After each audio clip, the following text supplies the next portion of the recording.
Boat నెక్కగలవా పోనరహరి తెడ్డు వేయగలవా? పూర్తి వివరాలకు చదవండి రేపటి సాక్షి దినపత్రిక. రైట్, ఇక మిగతా అప్డేట్స్ లో BRS MLC Kavitha bail petition పై కాసేపట్లో సుప్రీంకోర్టులో విచారణ జరగనుంది. Justice BR Gavai, justice KV Viswanathan ధర్మాసనం విచారణ చేపట్టనుంది.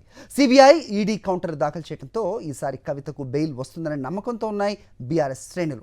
కవిత భర్త అనిల్తో పాటు బీఆర్ఎస్ వర్కింగ్ ప్రెసిడెంట్ కేటీఆర్, మాజీ మంత్రి హరీష్ రావు, పలువురు బీఆర్ఎస్ ఎమ్మెల్యేలు సుప్రీంకోర్టుకు చేరుకున్నారు. ఢిల్లీ లిక్కర్ కేసులో ఇప్పటికే కేజ్రీవాల్, సిసోడియాకు సుప్రీంకోర్టు బెయిల్ ఇచ్చింది. కవితకు కూడా బెయిల్ వస్తుందని ఆశిస్తున్నారు బీఆర్ఎస్ నేతలు.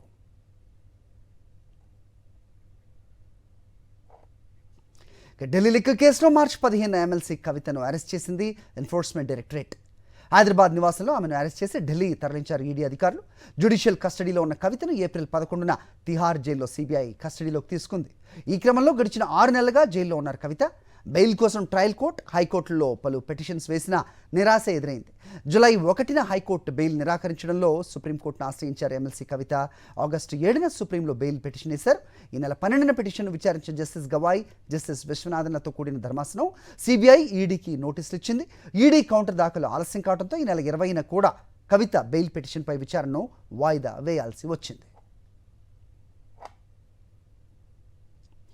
అవినీతి వ్యతిరేక ఉద్యమం నుంచి పుట్టిన ఆమ్ ఆద్మీ పార్టీకి అవినీతి మరకంటించింది ఢిల్లీ మద్యం కుంభకోణం. ఢిల్లీ సీఎం అరవింద్ కేజ్రీవాల్, మాజీ deputy CM Manish Sisodia, MP Sanjay Singh తదితరులు ఈ కేసులో ఆరోపణలు ఎదుర్కొంటున్నారు.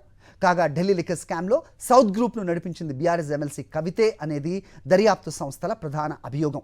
మద్యం విధానాన్ని తమకు అనుకూలంగా రూపొందించేందుకు కేజ్రీవాల్కు 100 కోట్ల ముడుపులు అందాయని, ఈ నగదు సమకూర్చడంలో కవిత కీలక పాత్ర పోషించారని ఈడీ, సిబిఐ ఆరోపిస్తున్నాయి. ఆమె సాక్ష్యాలను ధ్వంసం చేశారని, ఫోన్ డేటాను పూర్తిగా ఫార్మాట్ చేశారనే అభియోగాలు నమోదు చేశాయి. అయితే ఈ ఆరోపణలను ఖండించారు ఎమ్మెల్సీ కవిత.